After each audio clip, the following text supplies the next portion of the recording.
Good to see everybody. Don't know how many people are watching on broadcast, but hopefully there's somebody out there. So if you're sick or whatever, otherwise indisposed, thank you for at least joining us electronically. Yeah. And so like what Elder was just saying a few minutes ago. So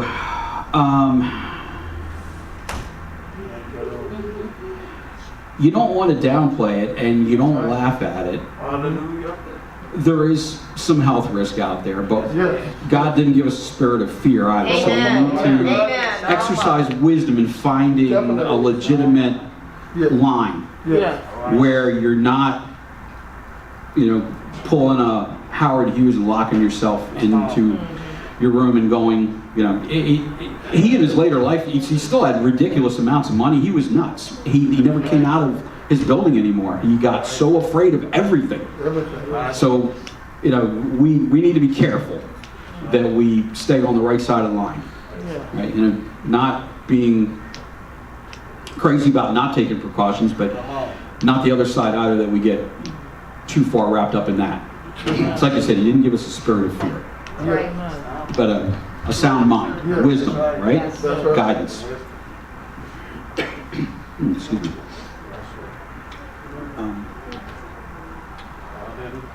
Okay, so I'm going to be starting in Luke, the 24th chapter.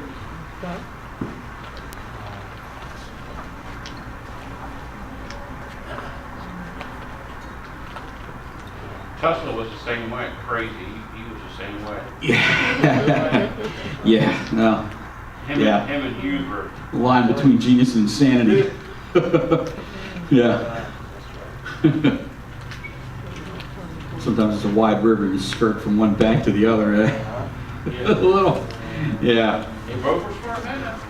Yes, for sure. Okay, so 24 and 13. I'm sorry. 54. Well, actually, that was a good one too.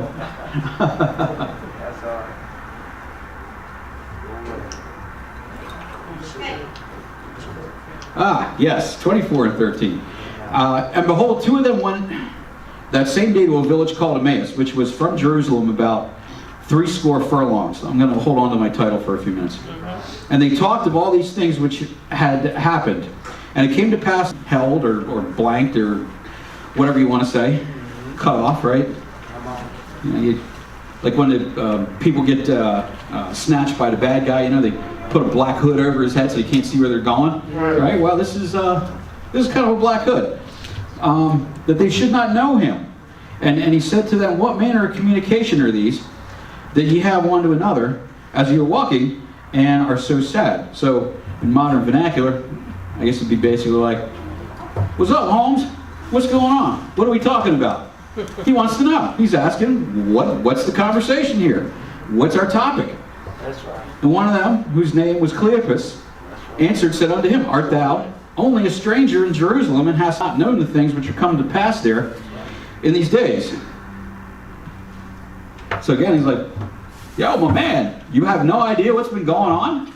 The whole town is in an uproar. All of Jerusalem's been hearing about this. I got arrested, danced around from court to court. There was a big riot. All sorts of things were going on.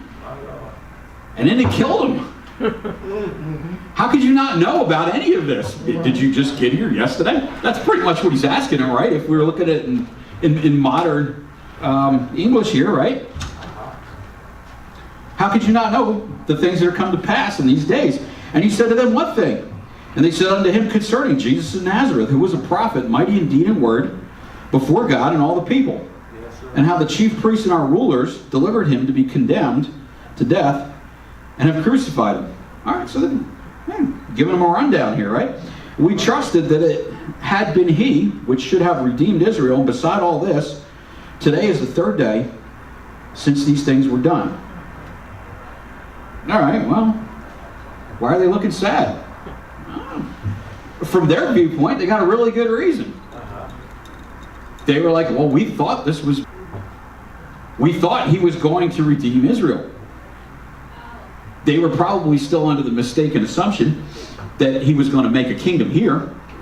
and kick out the Romans, because that's what most of them wanted, you know. Not saying the Romans were really nice to them, they really weren't. So they had reason to be upset about all of that, constantly under the thumb. But they were expecting that it was going to be like right here, pretty much right now, right? It was going to be an earthly thing. It was going to be a on the ground kingdom. And even times they're not getting it. He said, it's not here. My kingdom is not of this realm, not of this planet. I own this planet, I created it, and I created everything else, but I'm not here to kick out the Romans, which is what you want, what you thought the prophets were telling you for hundreds of years. But that's not what they were saying. They were telling you that it's going to be something bigger, but it's not going to be this very moment. It's going to be later, and it's going to be away. Not here, away. Okay? So they're basically giving them the layout.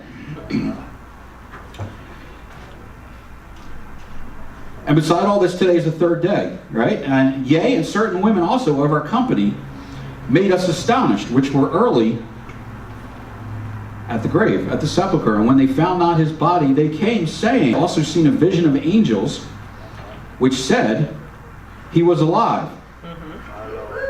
Are they convinced? The women said they had said and seen. He didn't say, oh yeah, 100% on this one. I think we got some skepticism here, don't we? If you look at how they're phrasing it, it doesn't sound like they're completely on it, right? They said they had seen a vision of angels and said he was alive. And certain of them which were with us went to the sepulchre and found it even so, as the women had said. But him they saw not. Well, okay, so somebody ripped off the body. Right? Weren't the Romans worried about that? They posted guards. They put a multi-ton rock in front of the opening, right? So that nobody could just, sneak in at night and, like when you're watching one of them spy movies, the guy jimmies the lock and it takes him 3 seconds with a paper clip to pop the door open. Yeah, right.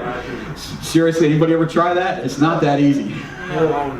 They're going to keep him from jimmying the door and stealing the body so that everybody can go, look, see, I told you, the guy said he was going to raise from the dead. And look, he did.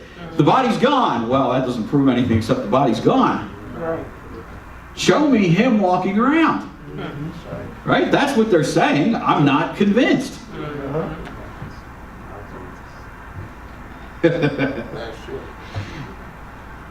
And as we said, they didn't know who they were talking to, right? Then he said to them, O fools, and slow of heart to believe all the prophets have spoken. What did he tell them all in the book of Isaiah? 700-800 years before that, right? Gave them the whole rundown. And he's saying, did you not learn anything? Well, we would say in Sunday school, right? Well, or Saturday school, whatever it was. When they're reciting the Torah during their holy day. Did you get nothing out of that? That's what he's saying. Oh, fools. Wow. And slow of heart. Ought not Christ to have suffered these things and to enter into his glory? Isaiah was very specific about that part, wasn't he? Yes. Didn't he go through the whole thing? He said, wasn't an attractive man. He's going to be despised. He's going to be abused. He's going to be beaten. By his stripes, we are healed. He went through a litany of really, really bad things there that we covered. Several of the lessons we did earlier, right? And if you missed those, you could go back and catch the broadcast, which is great through the wonder of electronics. We have that ability. Ought not Christ to have suffered these things? Yeah, because Isaiah said it had to come to pass. Otherwise, the Bible lies. All right, so if one scripture lies, then you can't trust any of them, can you? No. It's either all correct or it's all wrong. So for Isaiah to be right, this had to happen, and that's what he's saying. Hey, dummy, McFly. So beginning at Moses and all the prophets, he expounded unto them in all the scriptures the things concerning himself. Well, that would have taken a little while. And they drew nigh unto the village whither they went. And he made as though he would have gone further. How long do you think this was? This was probably like, what, a good portion of a day here, huh? Right? It was a little while. They constrained him, saying, Abide with us, for it's toward evening, and the day is far spent. Yeah, dude, we're wore out. We're tired. We walked. You walked the whole way with us while giving us this long lesson about all the prophets. You got to be tired too, right? Seriously, dude, come on in. And he went in to tarry with them. It came to pass as he sat at meat with them, he took bread and blessed it and broke it and gave it to them. Boom! And they're opened and they knew him. Now they finally realized who it was that was running them down from top to bottom, right? He called them fools. He said, you're stiff-necked, hard of heart, slow of heart. What's wrong with you guys, basically, right? And it gets all the way to the meal, and all of a sudden they're like, I know who it is. And he's gone. Poof. Their eyes were open and they knew him, and he vanished out of their sight. Sounds like that happened in a pretty quick order, right? It didn't say they finished the 3 main courses, and when they got to dessert, he disappeared. He vanished. He said, ready, right? I would assume that was one of the first things, right? Because if you were having, I don't know, soup or whatever, right? Because when they were talking about that, remember it said, whoever put the sop in with me is going to be the one that's going to sell me out. And, of course, Judas with his bread there, right? So I would, get the meal rolling, part of the precursor, and so he didn't even really stay around for the whole thing, and off he's gone. And they said one to another, did not our heart burn within us while he talked with us by the well? He opened to us the scripture, and they rose up the same hour and returned to Jerusalem, and found the 11 gathered together, and them that were with them, saying, the Lord is risen indeed, and hath appeared to Simon. And they told what things were done in the way, and how he was known to them in breaking of bread. And as they thus spake, Jesus himself stood in the midst of them, and said unto them, Peace be unto you. They were terrified and affrighted, and supposed they had seen a ghost, a spirit.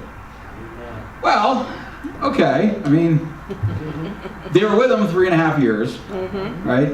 He raised the dead. We've gone through this.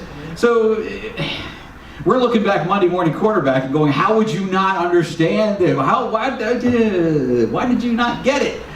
Guys, they just won't get it otherwise, will they?